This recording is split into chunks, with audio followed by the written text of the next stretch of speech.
Welcome to A Better HR Business, the podcast that looks at how HR consultants and HR tech firms grow their businesses and how they help their employers to get the best out of their people. Remember, for show notes and downloads, go to www.getmorehrclients.com/podcast. That's getmorehrclients.com/podcast. Okay, let's get started. Hello, welcome to the show. Great to have you along. And I'm really looking forward to my conversation today with Amy Spurling. Amy is the CEO and founder of an amazing business called Compt. And now Compt helps HR build, manage, and streamline lifestyle benefit programs so that employees can get the benefits they want and need most, which is obviously a critical thing in the whole war for talent, attraction and retention battle that we all face in the HR world. Before we get into all that, Amy, thank you very much for joining me today. Thanks so much for having me. Yeah, great. In Boston, right? So life's good there. And there's a lot of good HR tech there. Yeah, we do have a fair amount, and like the whole East Coast, there's a fair amount of really solid, really interesting HR solutions that are happening. Absolutely. Let me just make you blush for a second. So I'm just going to give people your background. So you're a seasoned exec with over 20 years experience in leadership roles at venture-backed companies, ranging from early startup phase through high growth and ultimately exit. So you were responsible for a bunch of areas: strategic planning, international expansion, team development, scale, finance, accounting, human resources, corporate governance, and risk management. And you were busy indeed. You closed 12 rounds of debt and equity financing from strategics, insiders, venture firms, and institutional sources, totaling more than 200 million. And you also, during that time, managed 2 acquisitions to close with values ranging from 10 to 30x revenue, which is a sign that you were probably busy at different stages, I'm imagining. But you've moved into the HR world. Welcome, because you're a CFO. We welcome you to the land of HR. Was that a big step?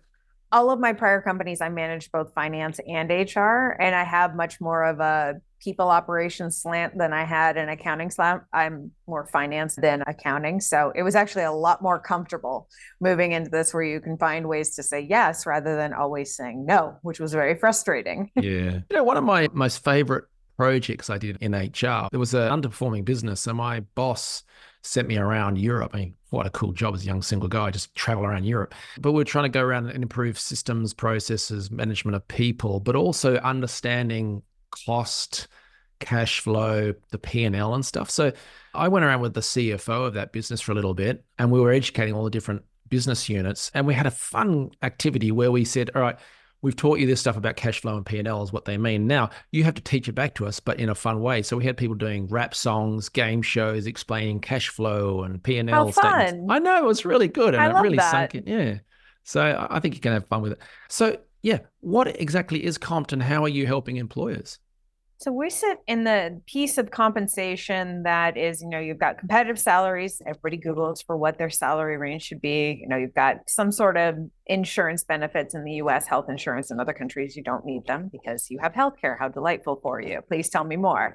But everybody's trying to figure out, what else are we going to do? Because otherwise it's all table stakes, and then you don't stand out from an offer standpoint. And that's where everybody got into employee perks, in the mid 2000s. And the problem was that you have all these different tiny little solutions, and you bring something in, you work so hard as an HR leader, and then 3 people use it. You're like, why did I just spend so much time and energy and money? And I'm trying to do a good thing here. Nobody's using the thing, and it's so frustrating. And so I was buying all those solutions for years, and I got really tired of spending a lot of money on things that nobody was using. And I realized that the key to it was personalization. Every person wants something different. And if you're sitting in a CFO seat, all that means is you say no all day long, because you're like, one person's going to use this. I'm not spending money on it. So you got to figure out a new approach. So what we do is allow for that personalization. Everybody can do something different, can use different vendors. We don't care, completely agnostic, but allowing companies to say, we want to support wellness or family or some sort of inclusive stipend, but then they don't have to dictate to the team, here's 4 vendors you can use to make that happen. And so it's allowing for the choice and personalization on the employee side, but still having some controls and compliance for HR and finance. Got it. Many solo HR people, or even the office manager, the person who's in charge of the Christmas party, right? Just the Christmas party as an analogy of trying to work out a venue for, Right. Some people want a big busy place, others want someone quiet where they can chat with it. Right. It's the same with the Christmas gifts and stuff. Oh my gosh, the worst. It's all pain and suffering with a lot of energy that goes into trying to do something nice for folks. Yeah. Because everyone's something different. And it's really tough. I mean, I saw it like in one of my prior CFO roles where, it was just the beverages that we stocked in the kitchen. And it was like, okay, we're going to have coffee. But then coffee became 5 different kinds. Some people wanted espresso, some people wanted cold brew, somebody wanted drip. And I'm like, just coffee. People don't have different opinions. And then you get into, but I don't drink coffee and there's 85 kinds of tea. And I was like, this is just beverages. We're only talking about liquid. I don't even know where to start with this. God, yeah. I'm still picturing all these engineers in a large engineering firm complaining about the vintage of the wine that they were presented with as a thank you for a project. The Chateau something 63. But anyway, so from a practical perspective, what does an HR person see? So there's a platform. Do they then go out and find their vendors, or they attach the vendors that they've already signed up for? How does it work? Neither. Okay. So we want to get out of the vendor business, because it doesn't matter whether I build a list of vendors or HR builds a list of vendors, nobody's going to use the vendors. And that's the challenge. Everybody uses something different. And so what HR does is say, hey, they work with their finance team. What's our budget? What can we afford to support for the team? And then they pick their budget and we work with them. If you have a big budget, we're going to guide you towards, maybe multiple stipends. If you've got a smaller budget, maybe you do one stipend. But say, all right, you've got $50 a quarter per employee. What are you going to do with that?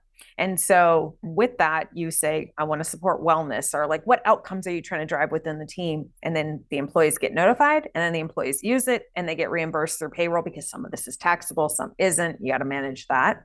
But there's no vendors. And that is part of the magic. I'll give you an example. Quiz time. I get to quiz you on this one. It's exciting. So everyone since the dawn of time here, all of our investors are like, build the marketplace, have lots of vendors. That'll make people happy. And no, I don't want to. Don't make me, because it doesn't make sense.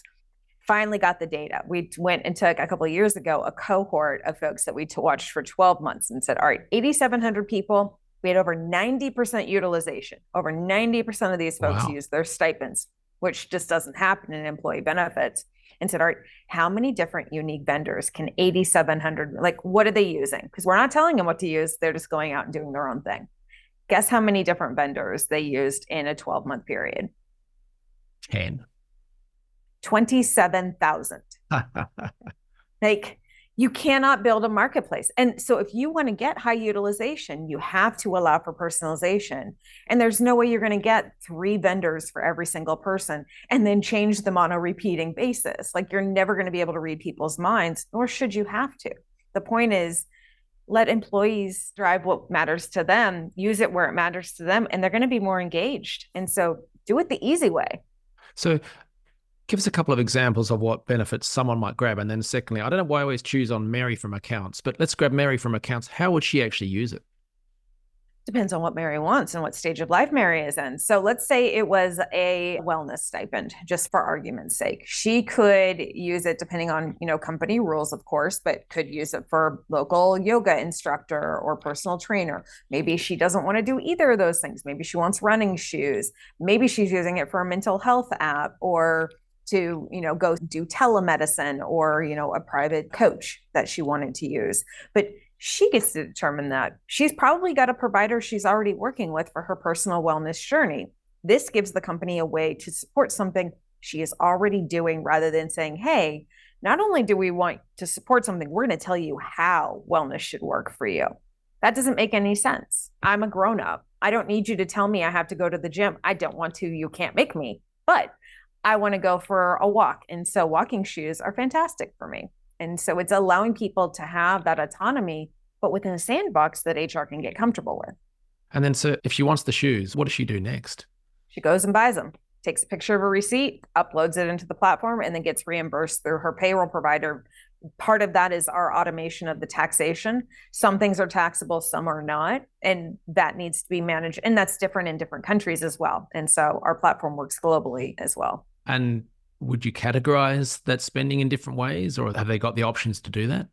Yes, absolutely. So it's figuring out, like, there's a whole lot of different categories companies could include. So even within a wellness stipend, we see some companies include a health and wellness as a category, but they may also include pets. If you're walking your dog, you're probably going to be healthier. They may include family. If your family is healthy, you're more likely to be healthy. They may include professional development, expand your mind, learn some things, They may include financial wellness. In the US, a lot of times they include student loan repayment. Because if you've got, that part of your life buttoned up, you're going to be overall healthier. So they can kind of mix and match and determine what they want to include and what they don't want to include. Now, I know you've got some great companies working with you using it. So how do they use that to improve their attraction and retention of staff? Work around like kind of the waterfall I walk folks through is, all right, do you have a problem hiring or retaining people? If not, please write the book. I will buy it. All of us need to read this book. You probably have one of those problems. Doesn't matter what your industry is. Yeah. If you have that problem, are you offering competitive pay? If you're not offering competitive pay, there is nothing I'm going to be able to do to help you. You've got to get your pay on board. If you're in an industry that offers health insurance, are you offering competitive health insurance? If you're doing those things, then it's what else are you going to do? You have to do something. And so then it's looking at what are your alternatives? So are you going to go with all these tiny little point solutions where 3 people on the team use it, and you spend a lot of time and energy kind of trying to figure out a communication plan? It's very expensive. Or are you going to say, we support some big philosophical, cultural cornerstone of the business? We're family friendly, whatever it is. Got it. And then let people use that. So what's going to get you the highest employee utilization? Because if an employee is not using the benefit, it's not a retention tool. It's not a hiring tool. You have to have things that people engage with. Now, in terms of getting the word out there about the business, what are you doing? Obviously, podcasting, and obviously going to explode now that you've been on this show. But obviously, what's the marketing and growth strategy for getting the word out about Compt? There's a couple of different strategies that we use. One, we want to be like, HR is a very unique buyer. They get hit by everyone all the time, which is really brutal, honestly. Like, your inbox is inundated all the time. We don't want to be part of that noise.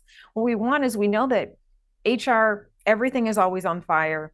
When they're ready to make a change around something like this moves to the top of their list, they go and they look for solutions. They're a very innovative group of people. So we've got a really strong content strategy so that when you are searching, you find us. So we rank on the first page of Google for like 500 key terms. So very strong kind of content strategy. The other is working through partners. And so payroll providers, benefit brokers, making sure that as they're having those conversations with HR leaders, folks are hearing about us and understanding that there is a path that might be a little bit easier. Nice. And any other methods that you've either tried that didn't work or that you might try in the future?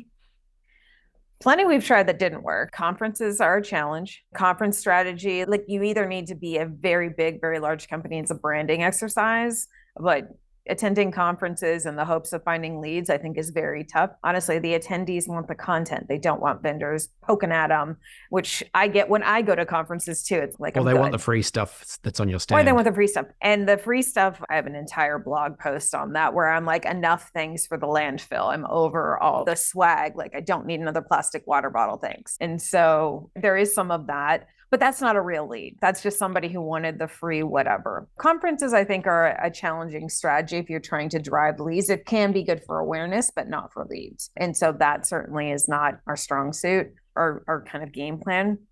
And then I think the communication strategy just has to continue evolving. The things that worked in 2020 don't work now. The things that worked in 2021 don't work now. And so you've got to keep evolving to where the market is and where people want to be found and on what platform.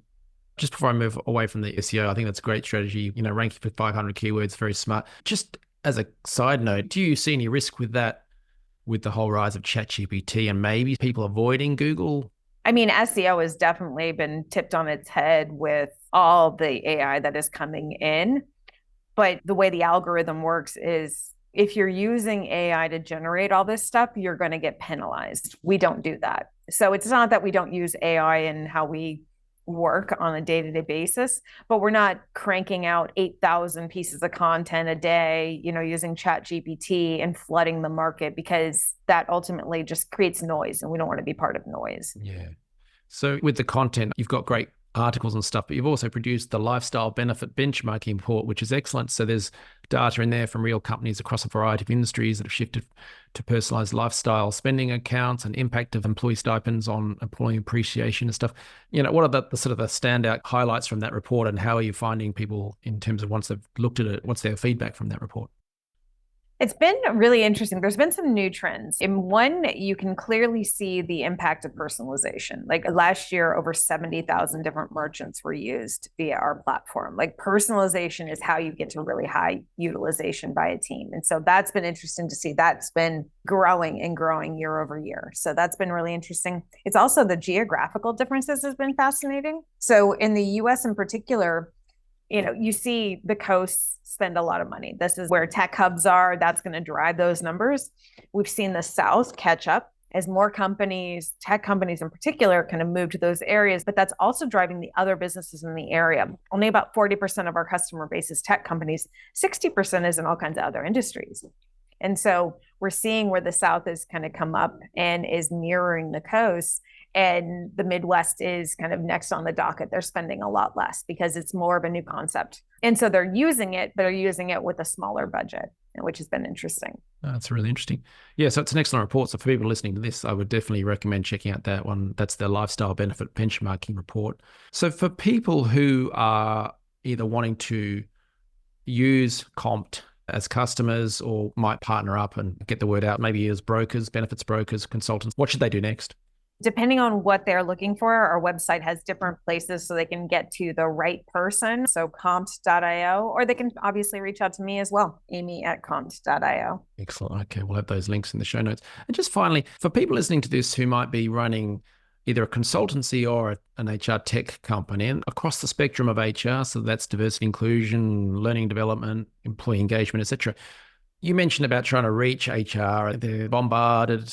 So what's your advice for them on how best to get the word out there about their products and services? Depends on what they're trying to sell, obviously how you approach that. We do find, HR wants a trusted partner. And so the more credibility you can get by partnering with other companies that can bring you in and, references, testimonials, case studies, things like that help, because there's only pain and suffering for HR. There is never kudos. You bring something in, it works beautifully. No one says anything. You bring something in and it crashes and burns and you get penalized for it. And so HR has to be very careful and very selective in how they approach it. So anything that can help de-risk it for them is usually hugely valuable. Actually, I often say that probably the biggest competitor for any HR tech company is Microsoft Excel.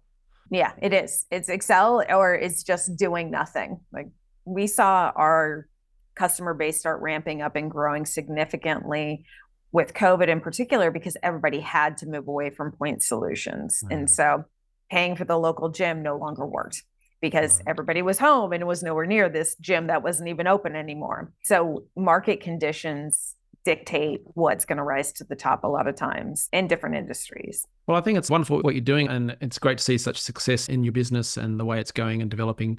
So I can see a great future for it ahead. So could you call out the website again? Sure. It's www.compt.io. Compt with a C, so compt.io. Fabulous. Amy, thank you very much for sharing your story, and I wish you all the best for Compt and for you and your team in the future. Thanks so much. Thanks for having me. Thanks for joining us today on A Better HR Business, the podcast that explores the world of HR consulting and HR tech businesses. For show notes and downloads, go to www.getmorehrclients.com/podcast. That's getmorehrclients.com/podcast. Remember to subscribe and share the show with any friends who are busy growing a HR business. Thanks, and see you next time.